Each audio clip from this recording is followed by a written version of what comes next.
It's done. Oh, check that out. That is so cool. Oh, look at that. Look at that thing. That is awesome.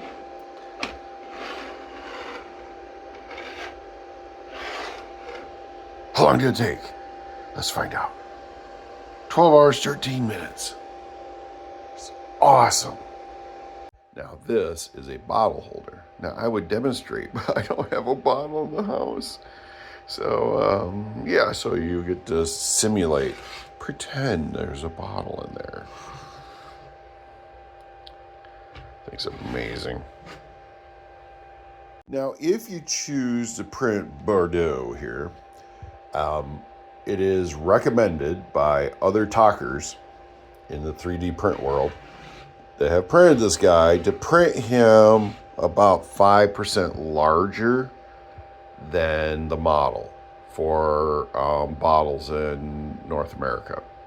So you want to print him like at 105 for a percentage. If you would like to print Bordeaux, the octopus, you can find him on Cult3D.com. Lovey and I go there all the time. The number's 854-138.